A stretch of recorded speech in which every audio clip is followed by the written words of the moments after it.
Hello, welcome to another episode of Noticing Jesus. This week I want to talk to you about sleeping bags. Oftentimes, when I see this particular sleeping bag, I think of the places that I've had to travel and the times I've had to sleep on the ground, right? In fact, just last year, I went on kind of our annual mission trip that we go to with the student ministry, and we went to Houston for a World Changers trip. And so I brought my sleeping bag because we end up getting piled into some Sunday school rooms, basically. We get some air mattresses, and I lay my sleeping bag down, and that's how we sleep each night. And it's not my nice, comfortable bed, but it's not that bad. I mean, it's really comfortable.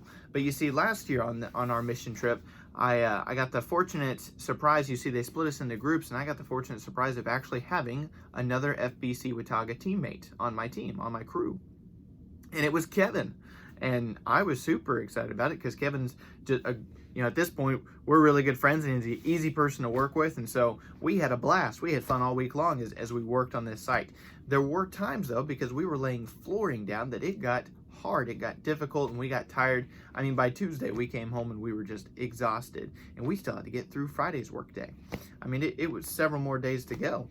And in order to keep ourselves going, in order to keep ourselves encouraged, we came up with this little mantra that we would say all week.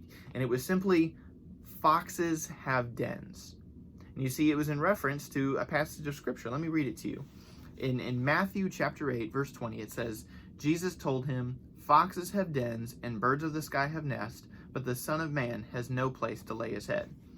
See, we were encouraging ourselves because although the workday may have been difficult and hard, and sometimes we'd have to redo entire parts of the floor because we just got it wrong, at the end of the day, we got to go home to the little Sunday school room and lay on our sleeping bags and just go to sleep.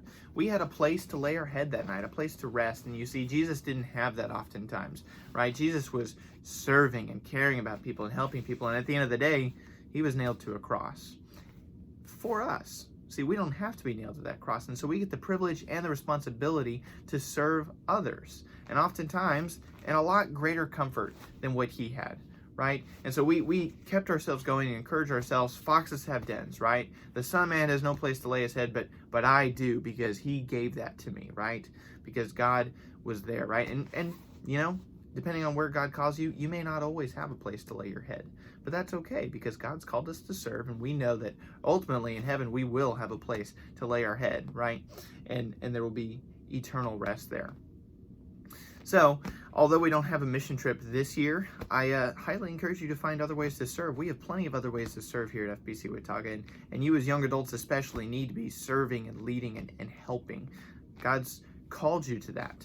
And that's a very important thing to do. And when you get discouraged from caring for someone for so long, just remember, foxes have dens and birds of the sky have nests, but the Son of Man has no place to lay his head. We do have a place to lay our head, and we should be thankful for that. As always, have a blessed week.